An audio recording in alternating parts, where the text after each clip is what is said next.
right, we are live. All right, so hi everyone. Welcome to the series of support of Asia Econs.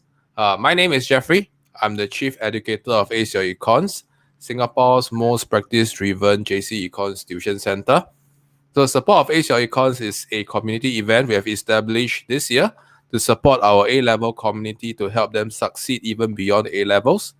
So in this series, we'll be inviting experts to share tips on how to succeed in A-levels and even beyond A-levels to identifying career choices. To parents and students watching this, please help to like our Facebook page and subscribe to our YouTube channel so you can receive the latest updates on upcoming interview. Please also share this live event with your friends, family, colleagues so they can benefit from the collective wisdom of our experts. And don't forget to say hi and have fun for the next 60 minutes. So today we have Melvin with us. Mr. Melvin Chew, say hi. Hello, hi everyone. How are you guys doing?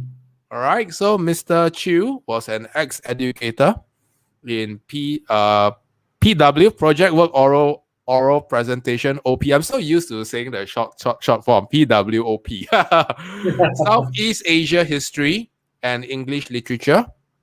He's currently pursuing his Masters of Arts in Adult Education in S.R. Nathan School of Human Development and hopes to pursue his doctorate in education in the area of educational gerontology.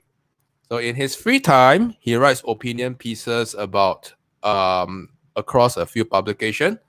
So something fun that we need to know about Mr. Chew is he is super loyal to his food. He can eat the same thing over and over again, just like Israelites on bread and honey, and don't complain about it. So welcome again, Melvin. Welcome again. Thanks for joining us. No, my pleasure to be on your platform. Right. Right. So for the viewers out there, okay, if you like what we are doing and are rooting for our cause, okay, please give us a thumbs up. Okay, and if you have a question for us, please drop us in the comment section and myself and Melvin will get back to you in a short while. So Melvin, very interesting. When I read through your profile, it is very education centric, right? So I understand that right now you're no longer in actively teaching in the force, okay, but you are still pursuing higher learning in SR Nathan School. Yeah, so that's really amazing. So maybe you want to share with us, okay, what got you into pursuing a higher level education in this area? Gerontology. Today I learned a new thing from you. Gerontology. Yeah, so gerontology is basically a different set of discipline. My current major is especially in education, but more precisely in adult learning. So we want to find out how adults learn, especially beyond the years of their education. We want to find out how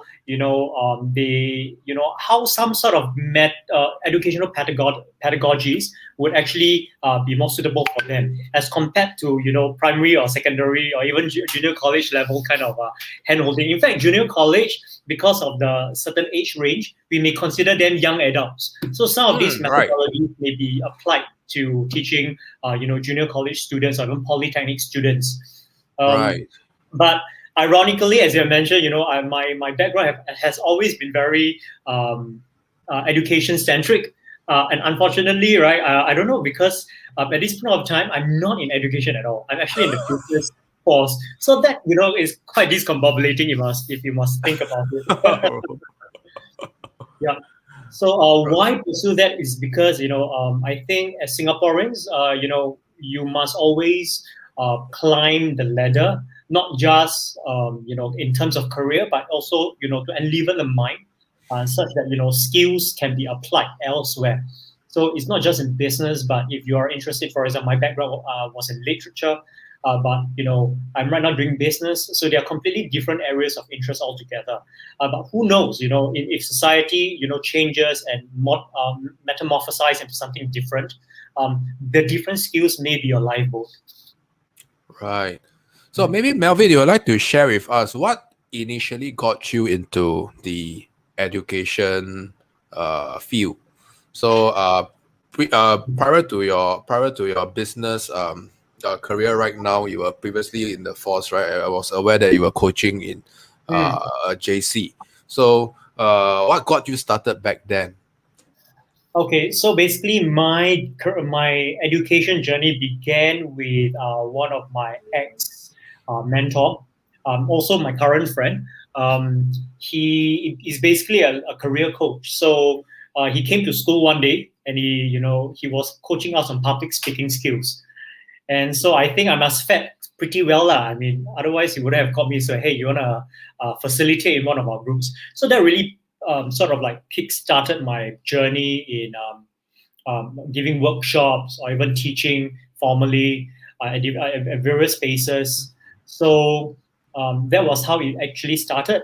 And because of my extroverted personality and my interest All right. in domains, I sort of got propelled into teaching as a result. And also because my interests have always revolved around teaching. You know how as little kids you after school you come back and play with your imaginary friends and start delivering stuff. So that sort of followed me all the way. It's quite psycho, lah, I know, but that really is how it is. But the turn came when I decided that teaching is a means to an end. It is a noble job, but while you are still young, explore the different spaces, because at the end of the day, I believe that you can still route back to teaching as a career. I see. So just now you actually brought up the concept of extrovert, because I do know you personally, and I can tell that yes, Kay, it is you are what you are. You are what you meant. So back to the teaching part. So I'm just curious, how does the nature of being extrovert, how does it marry with teaching? So personally, I'm very introvert. Yeah. So I also don't know. Okay, how can we strike a good balance between how to deliver our materials properly across? Okay, knowing your extrovert intro. What's your take on this? Okay, so my take is so because teaching essentially is a very frontline job. As much as there are back-end jobs where you have to prepare your curriculum, prepare your materials, right, psychologically, and be very meditatively thinking about how the materials will be delivered to the class. But the personality plays a part. So as if you recall back as students, right, you will always think, hey, I prefer this teacher, I prefer that teacher, that kind of thing. Right. How is it so that we prefer one teacher over another? So I would like to think that it's the personality factor. Personality. It's the way you interact with your students, or how students interact better with teachers because of who they are essentially as people. Right. So that kind of marries. But if you think about it, it is also an art and science in terms of teaching, because let me give you an example, right? So my prof mentioned to us, at the very beginning of these pedagogy lessons that we had to go through, she asked us, do you think teaching is an art or science? Whoa. Cheap. Like GP right. question. a bit. So we all began to, meditate about, to contemplate about it and deliberate about the different factors. And before we could even give an answer, right, she shot us another question. Now, if you think art, why art first? If you think science, why science first? Why not art and science in the reverse order, and so forth, so on and so forth. So it's a lot of food for thought. So I think personality is I consider it as a form of art, especially in terms of the education perspective, where it beautifully integrates with the science of teaching to generate lifelong learning. Right. Personality matters, right? No lah, but if you're introverts, right, also have their own set of skills. It's actually playing to your own strength, knowing who you are. Yeah. All right. So yes, Kate, we will be moving on to the most exciting segment. Okay, and this is the part that I have to confess personally. I was sharing with Melvin at the backstage that lead is something that is very, very distant from me. Okay, for my students who have been with me, you know that I'm more of a science person. All right. So for our students out there, especially if you are currently part of the AYE community, If you are rooting for what we are doing right now, please give me a thumbs up. And later on, if Mr. Teo runs out of things to ask, okay, please help me hop on to the channel and help to ask questions, right? Okay, so please remember to give us a thumbs up and share the video to a friend who is currently taking lead. So Melvin, interesting. I think I do have a comment here. Valerie asks, it's not a question. Hey, it's actually a comment. Is teaching and art is a philosophical? Actually, Valerie may not be wrong because this actually falls under teaching philosophy. Like, Right. what are some of your teaching philosophies that will impact your teaching principles and pedagogy at the end of the day? So Valerie is not exactly wrong. Yes, that's correct. All right. So, Valerie, if you have any other questions for Melvin, okay, you can ask him. That's pertaining to today's topic of literature. All right. So, Melvin, okay, what are the 3 tips that you have for our current students? I was sharing with Melvin earlier on that my cohort this year, there are a lot more science and art students, but I already asking. I've actually asked them to share with your arts friends. But yes, what are the tips that you have for our art students who take lead as a combination? First of all, is lead a popular combination? Well, it really depends. Back in my days as a student, I think HELM were very popular. Was a very popular combination. I'm not sure about you. What do you take? I took something that is considered a hybrid back then. Okay. Yeah. So I took physics, math, econs, and higher Chinese. Oh wow. That is hybrid, yes indeed. Yeah, that's a very hybrid topic. Yeah. So I think lead, right, is quite a popular. I mean, it is, if you're an art student, more often than not, you would choose lead. At least that's what I recall. Interesting fact, my secondary school actually didn't offer lead. So, but because I wanted to do lead so badly, I actually went around the school for my cohort and get them to petition, that we are with the school to actually open up a lead course.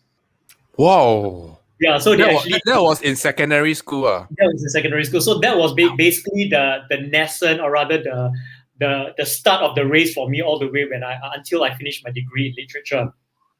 Wow, you wrote and did the petition went through? I'm curious. Yes, it went through. So basically, we were the first cohort for my batch to actually receive a literature combination. So we eventually did it, lah. I still remember we studied the Winslow Boy and R.K. Narayan. But let's come back to your initial question. Is lead a popular choice? I think lead it is a popular choice, especially these days, with government, trying to push very strongly for students to actually embrace the arts itself. I mean, if you go into popular bookstore previously, you see just like fiction, non-fiction, teenage section, self-help books. But these days, if you pop by a good popular bookstore, you will see an entire section dedicated to Singapore literature. So that is basically a clear, commercial signs, a sign rather to that, signals the call for people to pursue lit as a subject. Right. So, yes, just now, if you recall earlier on when I mentioned that my lead knowledge is not up to the best or not up to the latest, I just want to check. So pardon me for my silly question. So, do different school cover different texts, or that's what I heard? Yes, different schools covers different. You're absolutely right. Different schools covers different texts. So one school may be doing a paper at the A levels at least, right? One school may be covering paper 1 and paper 2, paper 1 and paper 3, paper 1 and paper 4. They spend like post-colonialism, feminism, women in literature, for example. Back then it was identity for me. Some of them talks about. It spans different genres. So basically, right. For your background understanding, and for those out there who are currently pursuing lead or don't know anything about lead, but just for the sake of understanding why there are different types of movie genres, way literature is the same, because you have period movies, you also have period studies. So we're talking about post-colonialism, we're talking about Indian studies, Asian literature, American literature. We have a very broad range of subjects, or rather period that we want to cover. I see. So A-levels, yes, schools, they choose different papers, they choose different texts. Some of them to their advantage, some of them to popular choices. So it really is up to the school. Right. So unlike econs is fixed, no paper 1 and paper 2. That's fixed, right? No choice. Of course, science. I know, Yeah. actually arts, right? Consider arts, right? It's considered arts, yeah, right. Arts. So lead itself actually has a lot more choice, and each of the papers they test on different texts, different. So some of the schools will specialize in certain papers. Yep, that is right. So I don't think they will cover all of the papers, right? Don't think so, right?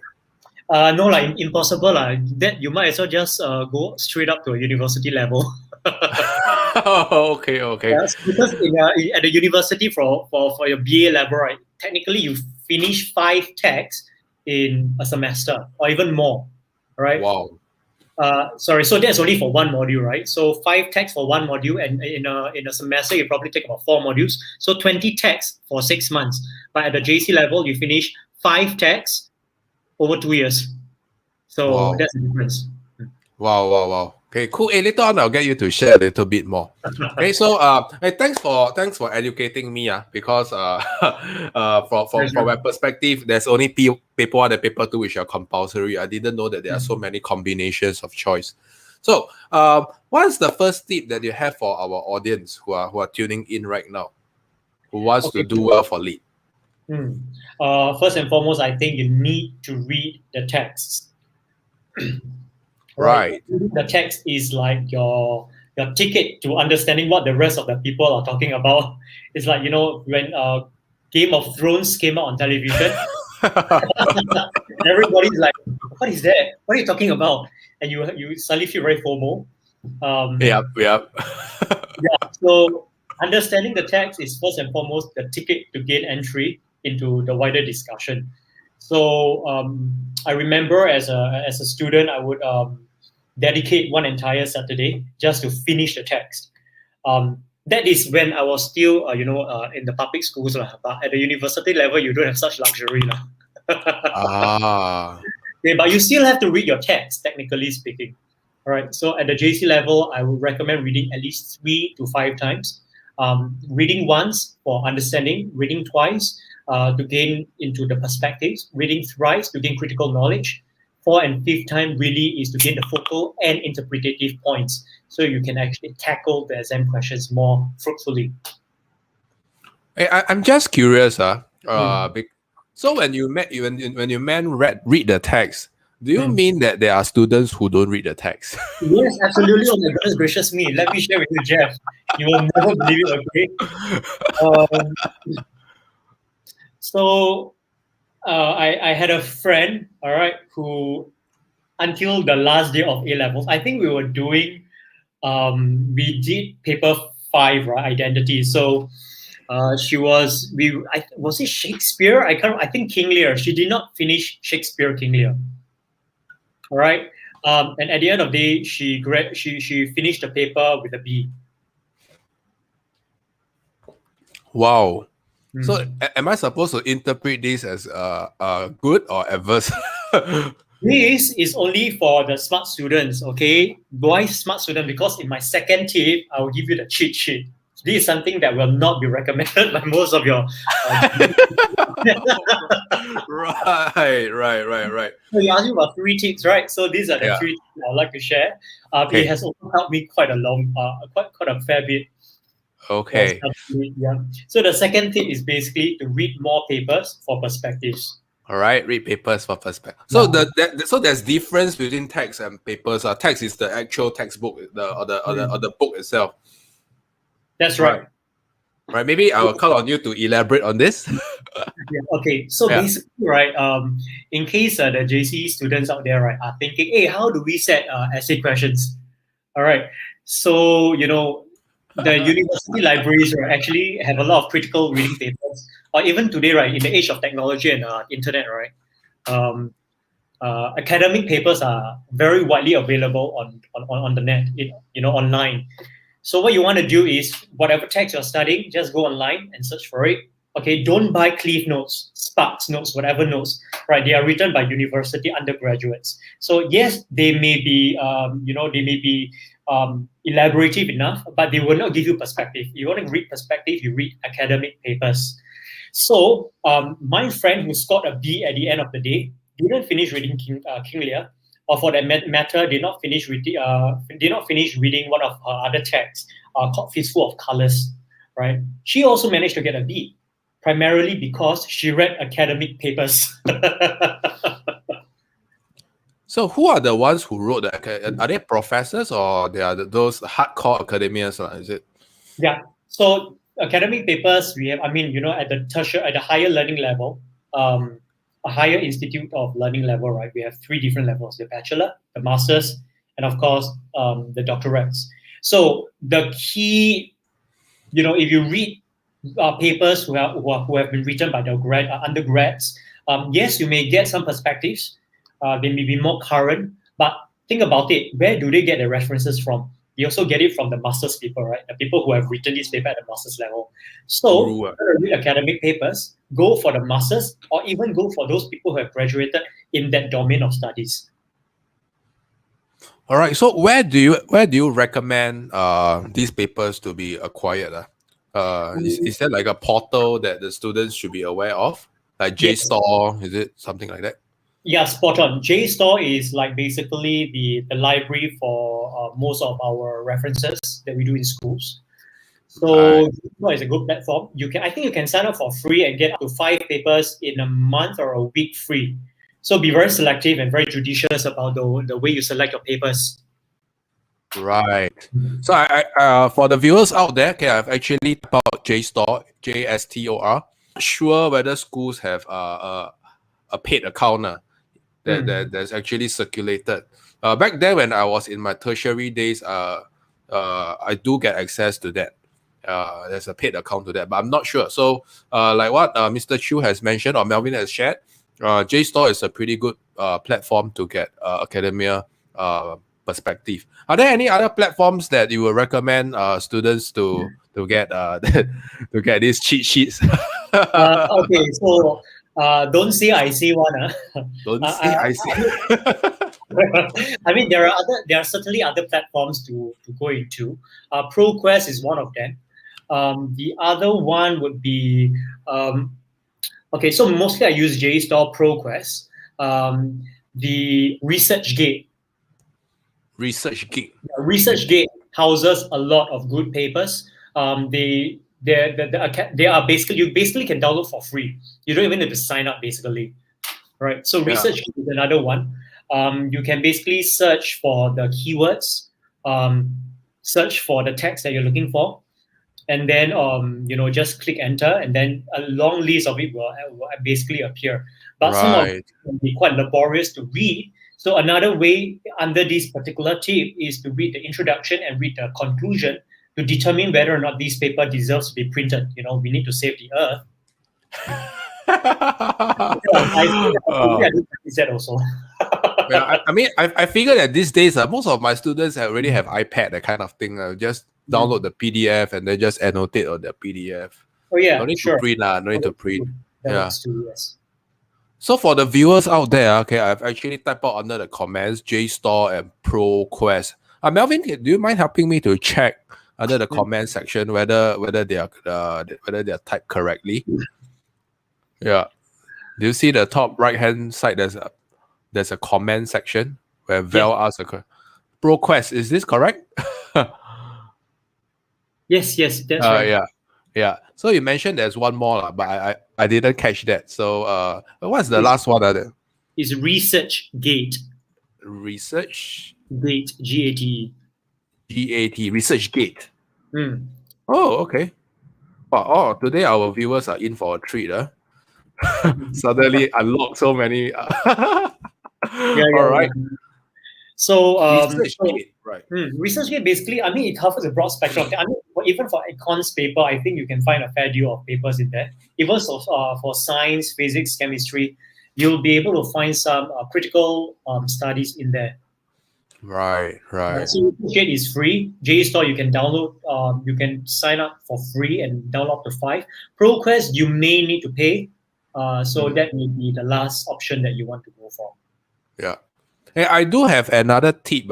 Okay, so like what Melvin has shared. Okay, because the undergrads, okay, they get their materials from gurus.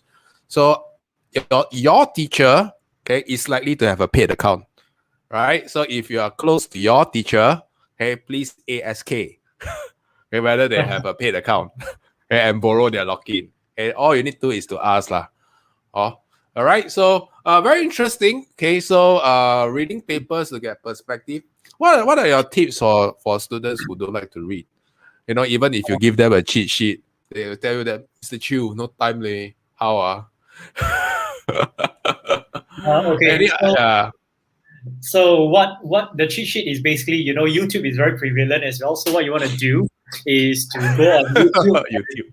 In fact, no, I kid you not, because YouTubers are exploding as we move in the 2020s. So YouTube has a wide breadth of undergrads who are showing their knowledge, sharing their knowledge rather, with the wider community. So that will be one platform. And if you are too lazy to even read your text, then watch the movie lah. Yeah. If you really Right. at least you get some sort of critical perspectives from the directors themselves. Oh, nice. But I not think today, yeah. Sorry. yeah, but not all are relevant. You need to find the right ones though. Oh, okay, okay. Jane Austen watch the 1995 version. I watched the older versions. Yes, the older version. Is it true that the older they are, the closer they are to the original text? More often than not, yes. Okay. They are an abstract of the text. They will not be, they will not be exactly the same, but they are an abstract from the text. But because directors, right, they have a propensity to basically, insert the perspective of life or the knowledge of things from the lens, and then you insert it through the books. So an example would be Richard III from King Lear. It is entirely similar in terms of the speech, but the context of the war that it was placed in is entirely modern. Whereas King Lear was written, some 200 or 300 years ago. Wow. Yeah, so the older it is, the more relevant it would be.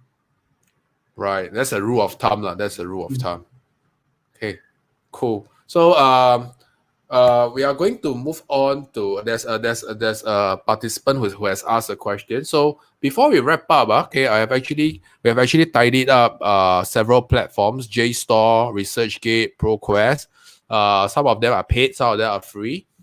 Make sure, okay, if you don't have access to this, and you can check with your teachers. They're most likely to have a paid account, and ask them whether you can use their login or whatever lah. Okay, just be resourceful. Remember, it's just being resourceful. Okay, if not, like what Mr. Melvin has mentioned.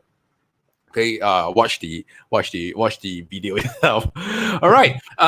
For the viewers out there, okay, if you like what we have been doing, you're rooting for our cause, okay, please give us a thumbs up, like our video, so that we know that you're supporting for us. Okay, and we will be moving on to a participant's question, Christy Neo. Okay, Christy, hi, Christy. Do you know Christy? Yeah, Chrissy. Hi, Chrissy. How are you? All right. So, what separates a good lead essay from an excellent one? So, I'm assuming that the Christy is the Christy that I know, like. I would suppose so. the one that we ate steamboat together with.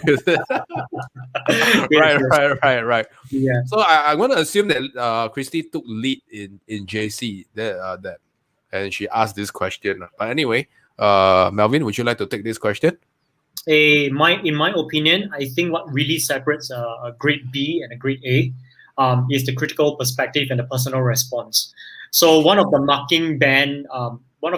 band in the marking scheme is that to induce personal response where possible.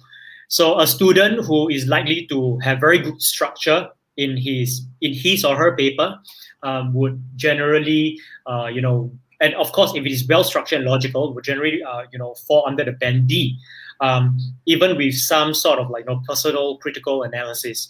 But a person with very personal response to feel to in terms of the points made would more likely than not fall under the band A, because there are a lot of personal interpretation, as well as engagement with the text itself, as much as the writing itself.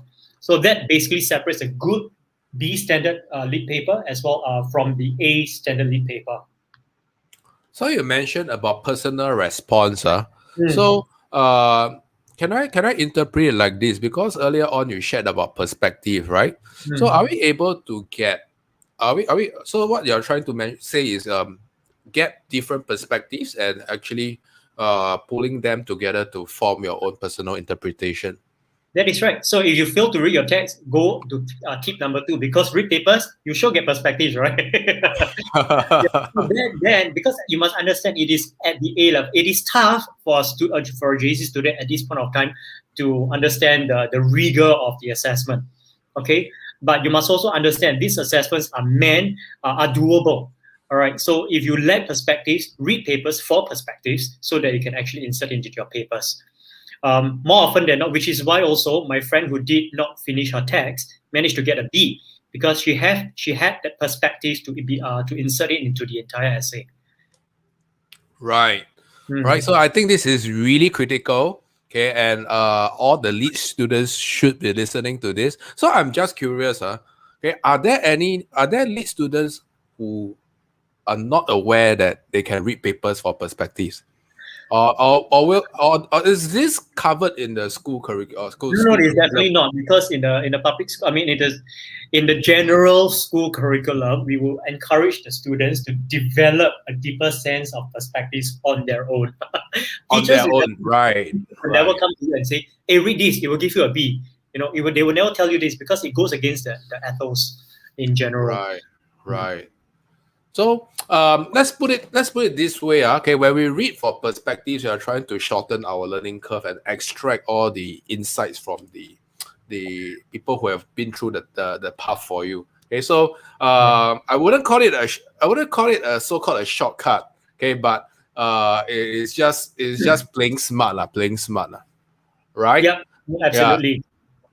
Okay, so for my lead students out there, okay, yes, okay, the God favors the smart. Okay, yes, okay, and Melvin can vouch for that. Okay, so especially lead, there's so many things to read. Okay, I don't think it's possible to finish everything, right?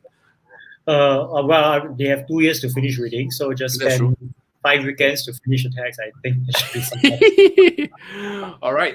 So, Christy, I hope you have got your answer. So, if you like Melvin's response, please remember to thank him before we move on to the last tip. So, Melvin, what do you have for us for the very last tip? Okay, so now, I mean, it's very progressive, right? You have read the text, you have gained some sort of perspectives from critical papers or academic papers. The last step you need to do is obviously to practice essay questions. Right. It's a very critical step in the entire span of your 2 years in JC, because I can't stress this enough. If you do not have your end goal, it is more often than not very tedious for you to understand what you're doing. So practice the questions themselves are in a sense the goals that you need to achieve. In Pride and Prejudice, Jane Austen, for example, you need to understand the different themes. Are we talking about money? Are we talking about marriage? Are we talking about the society, the patriarchal society that women have been entrenched into? And is there any some sort of feminist relational power that is being played out in the text? You need to understand these themes. And the only way to do well for your papers is to practice these questions.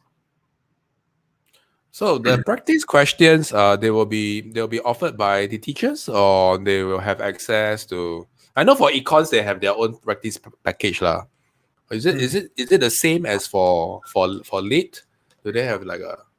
Yes. So lead papers usually we have. I mean, Econs you all have your 10-year series, right? Mathematics you have your 10-year series, so on and so forth. Art subjects usually you won't have your 10-year series. The 10-year series are usually compiled by your teachers. So get the questions from them. Right. And I'm very proud of the resource package that the teachers, produce, or even the resource package produced by the schools department. They would already have the essay questions in the front part of the text before it moves on to the other critical notes that you receive. So those are a very good place to start with. If you are very hardworking, from the second tip, by reading academic papers, you would, as you think critically, you would also be able to generate your own questions as a student. Right. So it boils down to my earlier question. So are there students who are not practicing? Because you brought out this tip, so I'm not sure. Yeah, for econs, I do know that practice is a very very key criteria, especially providing feedbacks and obtaining feedbacks from teachers. This is what we do essentially. But I'm just curious about the other side. Are there, number one, are there students who don't practice, and and number two, if the practice is not provided feedback, can they still learn from that? Yes. Okay. So this is where you would need to go all out to find consultations, right? To seek consultations from the teachers. So I think teachers are there to really help you. Teachers are not there to see you fail. We don't go, but you fail. We joke about it. We laugh. No. Because I believe at least at least in certain part of my teaching career, we are also partly responsible to drive in certain ethics in the learning process. So if you fail, we will also feel disappointed. Right. So what you need to do is really to go find your teachers to get consultations. If you really cannot get consultations because you have a part-time job, you have your family problem, you no time to study, at least find a group of study mates together to really bounce off ideas, because that really helped. So that really helped us a lot as students. All right, get your teachers to sit down in a group, prepare your teachers or your lead teachers for that matter. Give them the questions they are preparing for. Give them the mind maps so that they can actually bounce off more ideas. All right, Right. and if you're too lazy to do it, then just read papers from your top students, or read some of your student the papers from your classmates or your schoolmates, the good ones, at least to get a sense of where they are and where you are. And I'm very sure that would basically do its trick. Right. So it's essentially to be thick skin and and go out to ask your to ask your teachers lah. Right. I'm just curious. There are students who don't ask one? There are certainly students who don't ask. For some Quiet reason, lah. for some reasons they are Right. quiet. Yeah. Right. So usually they would depend. Then again, they would, based on my experience, they will fall back to Cliff Notes, Spark Notes. They will fall back into reading, just purely reading the resource package provided by the schools. Trying to internalize them, but really, how much can you really internalize if you don't practice the questions?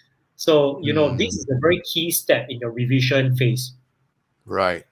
So it ties in nicely with the earlier two tips that you had. First one is to familiarize yourself with the content. Second one is to working with the end in mind, work backwards, and the last one is to execute the plan. Absolutely. Right? Otherwise, they will just they're prepared to fail. Right. I think this is what a lot of students need to hear. I don't know personally, when I encounter my econ students, some of them the way how they revise is also when they tell me, Mr. Teo, I only just read the notes the day before, and I ask them, got practice or don't have. So I'm just really amazed that we can draw some similarity between these two subjects. Okay, and yes, okay, to quickly sum up, okay, to the viewers out there, okay, really is not to be shy. Okay, A levels you only have one shot, so go all out. Okay, to ask your to book a consult with your teachers, right, and make sure you come prepared. Okay, very important to come prepared. All right. Yep. So thanks for sharing. Okay, so we have effectively wrap up the three tips. So we will be moving on to a case study. So just now, it was actually quite impromptu. I was asking Melvin whether he has a actual case study of a student he has helped before. So he agreed to share. So maybe Melvin, you would like to share with us briefly. Okay, what how So, did this student apply the 3 tips, for instance, and how is he or she coping right now? great. So basically, she first came. I first got to know her as a Chinese Indonesian student. So she don't have any. She couldn't carry herself, or let alone finish a sentence in complete English. So it was very broken here and there. But Wow. eventually, right now she is in Dublin. She's right now in Trinity College of Dublin, doing her studies in medicine. Wow. Yeah. Congrats. Yeah. She's doing So really well. she is one student which I told her don't do lead because you will suffer. But she proved me wrong countless times, and she basically did lead in secondary school, then did lead in JC, and she's right now starting to become a doctor. So that is one, I think, one strong case of perseverance against all odds. In terms of what her study method is, as a student, she may fail to realize certain study techniques that are essential. But it really is, it really depends on the teacher and it's on the onus of the teacher to supply her with the scaffolding, the structure, as well as the materials so that she would fly.